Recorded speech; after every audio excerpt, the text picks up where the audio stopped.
Allah Subhanahu wa taala memberikan kita syariat yang sangat ringan dengan adanya syariat yang dibawa oleh Nabi Muhammad SAW, yang seharusnya kita bersyukur kepada Allah Subhanahu wa taala dengan adanya syariat ini. Saya awali yang pertama, Bapak Ibu. Coba kita akan bandingkan bagaimana syariat Nabi Muhammad SAW dengan syariat yang pernah Allah turunkan kepada Bani Israel. Anda merasa bersyukur tidak jadi umat Muhammad SAW? Merasa bersyukur tidak? Merasa bersyukur ya? Alhamdulillah. Berarti kita punya kesadaran syariat itu satu yang nikmat. Karena masih ada banyak orang yang beranggapan syariat itu sesuatu yang membelenggu, menyusahkan orang, terlebih ketika hawa nafsunya bermain. Makanya dalam teori agnotis atau dalam teori orang yang liberal dan dia anti syariat, kehadiran Tuhan itu mengganggu. Sehingga bagaimana yang bisa dilakukan? Tiadakan Tuhan, orang akan bebas menggunakan logikanya. Kita akan lihat bagaimana perbandingan syariat yang Allah turunkan untuk Muhammad SAW dengan syariat yang dulu pernah Allah turunkan kepada Bani Israel, sehingga nanti semakin memotivasi kita untuk bersyukur kita menjadi umat Nabi Muhammad SAW. Yang pertama, Bapak Ibu bisa saksikan bahwa dalam syariat orang Yahudi, saya lompati yang ini saja ya. Dalam syariat orang Yahudi, terkadang Allah Subhanahu wa taala menetapkan halal haram di tengah mereka. Tujuannya bukan karena itu membahayakan bagi kehidupan manusia lahir batin, namun tujuan besarnya adalah karena Allah Subhanahu wa taala hendak menghukum mereka. Salah satunya Allah Subhanahu wa taala katakan dalam Al-Qur'an, "Fabidzulmim minalladzina hadu harramna alaihim thayyibatin ukhillat lahum." Disebabkan kezaliman yang dilakukan oleh orang-orang Yahudi, aku haramkan mereka untuk mengkonsumsi thayyibatin, sesuatu yang halal, sesuatu yang nikmat, ukhillat lahum, yang dulu diperbolehkan bagi mereka. Sebabnya apa Allah Subhanahu wa taala haramkan ini? Fabidzulmim minalladzina hadu. Disebabkan kezaliman yang dulu pernah mereka lakukan. Wa bisaddihim an sabilillahi katsira, dan disebabkan karena mereka menghalangi orang untuk taat kepada Allah Subhanahu wa taala. Artinya apa? Bahwa Allah Subhanahu wa taala tetapkan halal haram kepada orang Yahudi, terkadang hikmahnya bukan karena ini membahayakan secara fisik atau membahayakan secara rohani, tapi karena Allah Subhanahu wa taala ingin menghukum mereka. Kemudian kita juga bisa lihat di sebelumnya ya.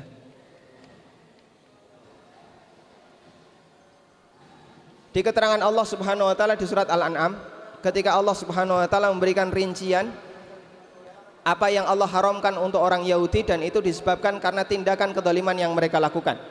Allah mengatakan, "Wa 'alal ladzina hadu harramna kulladzi dzufur." Untuk orang-orang Yahudi aku haramkan mereka mengkonsumsi setiap binatang yang berkuku satu. Jadi onta itu haram bagi Yahudi. Kuda juga enggak boleh dikonsumsi. Kalau bagi umat Muhammad SAW, onta kuda halal. Kemudian wa minal baqari wal ghanami harramna alaihim syuhumahuma. Kambing dan sapi itu tidak 100% halal. Kata Allah, aku haramkan syuhumahuma, lemaknya. Coba Bapak Ibu bayangkan, ketika kita menyembelih ternyata ada bagian dalam tubuh hewan ini yang tidak boleh kita konsumsi. Berarti repot ya? Susah tidak? Jangan-jangan nanti yang haram ini keikut teriris terus kemudian kemakan atau masuk dalam masakan, yang terjadi apa? Semuanya haram karena kena najis. Namun Allah Subhanahu wa taala dulu tetapkan bagi orang Yahudi ada bagian lemak yang tidak boleh dikonsumsi. Illa ma hamalat zuhuruhuma awil hawaya aw makhtalata bi adam. Kecuali lemak yang ada di punggung atau lemak yang ada di perut atau yang bercampur dengan tulang. Sebabnya apa Allah Subhanahu wa taala berikan syariat semacam ini? Dzalika jazainahum bi baghyihim. Itu disebabkan karena kami ingin memberikan balasan karena kezaliman yang mereka kerjakan. Wa inna lasadiqun, dan kami adalah benar dalam menetapkan syariat. Artinya keputusan Allah dalam masalah ini tidak bisa disalahkan. Ini diantara bukti bagaimana Allah Subhanahu wa taala menghukum orang Yahudi dengan Allah berikan halal haram bagi mereka yang itu tujuannya untuk menghukum mereka. Saya lanjutkan. Di tengah orang Yahudi, Allah Subhanahu wa taala juga pernah mensyariatkan kepada mereka bahwa mereka dalam satu hari itu tidak diperkenankan untuk melakukan aktivitas bisnis apapun, nyari duit apapun, dan semuanya harus penuh dipakai untuk ibadah. Dan mereka milih hari itu adalah hari Sabtu. Namun Allah Subhanahu wa taala menguji mereka ketika hari Sabtu, terutama orang-orang Yahudi yang berprofesi sebagai nelayan. Ketika hari Sabtu ikan-ikan pada muncul sehingga memancing mereka, menarik keinginan mereka untuk mencari ikan di hari Sabtu. Akhirnya apa yang dilakukan? Mereka pasang umpan di hari Jumat sore dan mereka ambil ikannya di hari Ahad pagi. Dan itu dilarang oleh Allah Subhanahu wa taala. Sampai Allah ubah orang-orang seperti ini jadi apa? Jadi babi dan kera. Meskipun orang Yahudi ini tidak meninggalkan keturunan dan mereka hanya bisa bertahan hidup selama 3 hari, kemudian Allah Subhanahu wa taala matikan mereka. Makanya kita tidak boleh mengatakan Yahudi keturunan babi dan kera. Ini kalimat yang nggak benar. Karena Yahudi dan kera, yang orang-orang Yahudi yang menjadi babi dan kera, ini tidak ada satupun yang meninggalkan keturunan, mereka mati dalam waktu 3 hari. Namun kalimat yang benar adalah Yahudi itu saudaranya babi dan kera. Betul saudaranya, karena mereka sama-sama satu klan, sama-sama Yahudi. Baik, ini syariat yang Allah tetapkan dalam Yahudi. Ada satu hari di mana Allah larang mereka 100% nggak boleh cari aktivitas kerja. Dalam syariat kita ada nggak, Pak? Ada tidak? Anda hari Jumat boleh nggak kerja? Boleh nggak cari penghasilan? Bahkan kantor hari Jumat buka ya. Dan aktivitas para sahabat ketika hari Jumat mereka nggak libur. Apa dalilnya? Peristiwa adzan 2 kali yang ada di zaman Utsman bin Affan radhiyallahu anhu. Jadi Utsman, beliau menetapkan adanya adzan 2 kali. Adzan yang pertama, adzan awal, itu dilakukan di sebuah daerah namanya Zawra, dekat dengan pasar. Tujuannya apa? Mengingatkan masyarakat untuk bersiap-siap menghadiri Jumatan kira-kira 1 atau 2 jam sebelum masuk waktu Jumatan. Berarti para sahabat dan ulama tabi'in di masa silam, mereka ketika hari Jumat tidak libur kerja, mereka juga melakukan aktivitas. Makanya sebenarnya Jumat libur itu ya boleh-boleh saja, meskipun tidak libur juga bagian dari aktivitas yang dulu dilakukan oleh ulama salaf. Para sahabat tabi'in, mereka hari Jumat masih beraktivitas kerja. Baik, artinya dalam Islam gak ada satu hari yang Allah haramkan untuk cari kerja. Kita selama 1 pekan 24 jam non-stop silahkan untuk mencari aktivitas penghasilan, gak ada yang dilarang oleh Allah Subhanahu wa taala. Berbeda dengan syariat yang pernah berlaku di kalangan orang Yahudi. Kemudian coba kita bandingkan dengan syariat Nabi Muhammad SAW. Dalam syariat kita ada nggak halal haram? Ada tidak halal haram? Banyak ya. Syariat kita bahkan dikasih oleh Allah Subhanahu wa taala batasan ini halal, ini haram, dan seterusnya. Tapi bedanya, kalau Yahudi dulu Allah tetapkan halal haram karena ini sebagai hukuman bagi mereka, sedangkan halal haram yang berlaku bagi syariat Muhammad SAW karena pertimbangan bahwa semua yang haram itu membahayakan manusia, baik membahayakan dari sisi fisik maupun membahayakan dari sisi batin. Bisa jadi secara zatnya ini tidak bahaya, tapi kalau ini dikonsumsi bisa membahayakan batin seseorang. Riba dengan uang halal itu sama atau beda bentuk duitnya, Pak? Sama atau beda? Sama ya. 500 riba, 500 duit halal, sama atau beda? Sama. Beda dengan daging babi sama daging sapi sama babi ya. Baik, zatnya beda.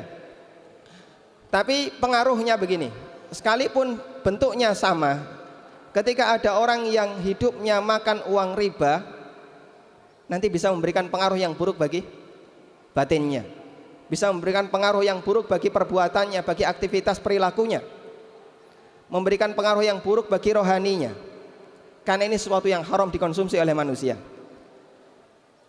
Sehingga Allah Subhanahu wa taala haramkan sekian banyak yang dilarang untuk manusia. Tujuan besarnya bukan untuk menghukum mereka, tapi tujuannya adalah dalam rangka membersihkan dan menjauhkan mereka dari dampak buruk sesuatu yang haram kalau mereka mengkonsumsi. Karena itu Allah Subhanahu wa taala mensifati Rasulnya sallallahu alaihi wasallam di surat Al-A'raf, wa yuhillu lahumut thayyibat wa yuharrimu alaihimul khaba'ith. Rasulullah SAW itu menghalalkan kepada mereka para manusia at-thayyibat, sesuatu yang baik. Kalau tadi Bani Israel diharamkan thayyibat, yang dulu dihalalkan. Kalau Nabi Muhammad SAW semua yang thayyib itu halal. Wa yuharrimu alaihimul khaba'ith, dan Nabi SAW mengharamkan semua yang khabith. Thayyib itu artinya baik, khabith itu artinya menjijikkan. Makanya semua yang haram dalam Islam itu karena sesuatu yang menjijikkan. Kalau dikonsumsi manusia, dia akan mendapatkan dampak buruknya. Kemudian sifat yang lain, wa yadau anhum israhum wal aghlal allati kanat alaihim.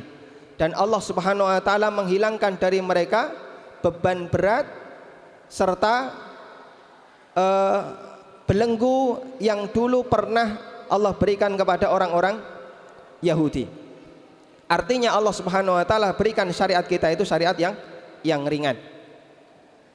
Kemudian Allah Subhanahu wa taala juga memastikan dalam ayat yang lain, wa ma ja'ala 'alaikum fid dini min haraj.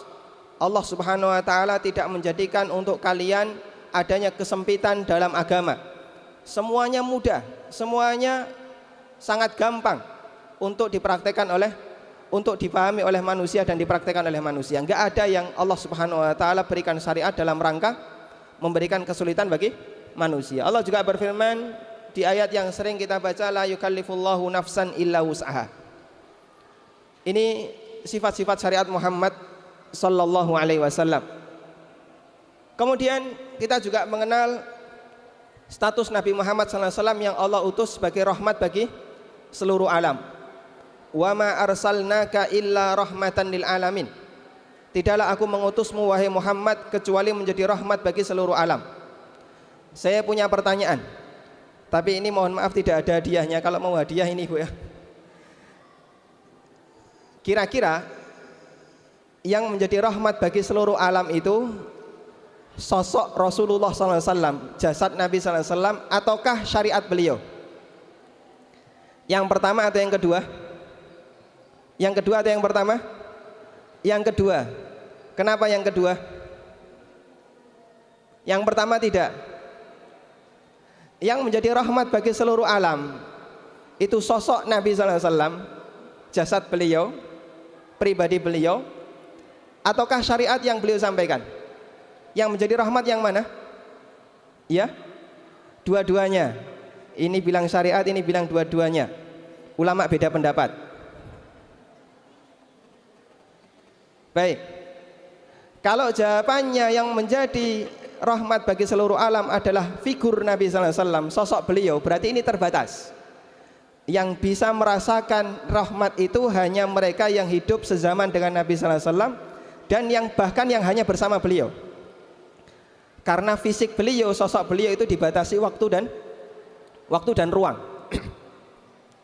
Berbeda dengan syariat Nabi SAW. Kalau syariat Nabi SAW tidak dibatasi oleh waktu dan ruang. Semua orang bisa merasakannya dimanapun dia berada, kapanpun dia hidup.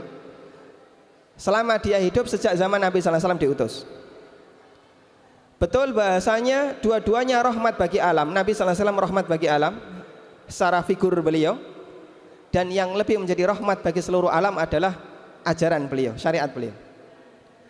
Karena itu ajaran ini bisa kita rasakan manfaatnya meskipun kita tidak pernah bertemu dengan Rasulullah SAW, meskipun kita tidak pernah berjumpa dengan Nabi, atau bahkan tempat kita jauh dari beliau SAW. Hadirin yang dimuliakan Allah, berarti sebenarnya aturan yang Allah berikan untuk kita itu tujuannya karena Allah sayang kepada kita, karena Allah hendak memberikan rahmat bagi kita, bukan karena Allah hendak menghukum kita. Karena itu tolong nanti angkat tangan, coba sebutkan Bapak Ibu, ada enggak satu syariat saja untuk hadiah? Masya Allah, Alhamdulillah. Flash disknya enggak Mas? Coba Bapak Ibu sebutkan satu syariat saja dalam Islam yang Allah turunkan tujuannya untuk menghukum manusia. Ada tidak? Yang angkat tangan dapat hadiah. Angkat tangan. Enggak ada, betul, dapat hadiah. Ya kan syaratnya cuma angkat tangan dapat hadiah. Terserah jawabannya apapun, gitu. Baik, orang tidak bisa menyebutkan. Coba sebutkan satu syariat dalam Islam yang Allah turunkan untuk menghukum kita. Kita nggak bisa menemukannya. Nggak ada dalam Islam syariat yang Allah turunkan untuk menghukum kita. Ada orang yang ketika saya tanya semacam ini dia jawab, itu ada hukuman cambuk, ada hukuman rajam, ada hukuman potong tangan, ada hukuman apa lagi? Kisos, bunuh dan seterusnya. Bukankah itu menghukum? Jawabannya betul, itu menghukum, tapi ini hukuman untuk pelaku tindak kriminal. Pelaku tindak kriminal. Kalau orang diam saja, nggak pernah melakukan pelanggaran, nggak pernah melakukan tindak kriminal, dia nggak bakalan kena hukuman itu. Sebagaimana dalam hukum yang lain, aturan yang lain yang dibuat oleh manusia juga ada semacam ini. Ada orang yang curanmor, dia kena hukum penjara. Ada yang pelanggaran narkoba, dia kena hukum penjara dan seterusnya. Tapi secara utuh syariat itu tidak ada satupun yang Allah turunkan untuk menghukum kita. Ini sesuatu yang layak untuk kita sadari Bapak Ibu. Kita perlu memahami bahwa tidak ada halal haram dalam syariat kita yang Allah turunkan dalam rangka menghukum kita. Sehingga pertanyaan yang terakhir begini. Sebenarnya kalau kita sadar bahwasanya syariat itu tujuannya karena Allah sayang kepada kita, memberikan rahmat kepada kita. Sekarang masih adakah keinginan dan alasan untuk menawar aturan syariat? Ketika Allah Subhanahu wa taala sudah ngasih batasan ini halal, ini haram, kemudian orang berusaha untuk menawarnya. Dan manusia itu ketika menerapkan syariat kan dia pilih-pilih ya. Kita bisa lihat orang itu kalau berada di tanah suci, Masya Allah nuansa islaminya kelihatan. Sampai pun ketika di Indonesia dia nggak pernah pakai jilbab, nggak pernah pakai pakaian yang menutup aurat, semuanya serba mini. Begitu datang ke tanah suci, apa yang terjadi? Tiba-tiba dia berubah 100% jadi orang yang menutup auratnya, sampai pun kakinya ditutupi. Kalau kemudian sudah pulang, apa yang terjadi? Semuanya dibuang, semuanya dilepas.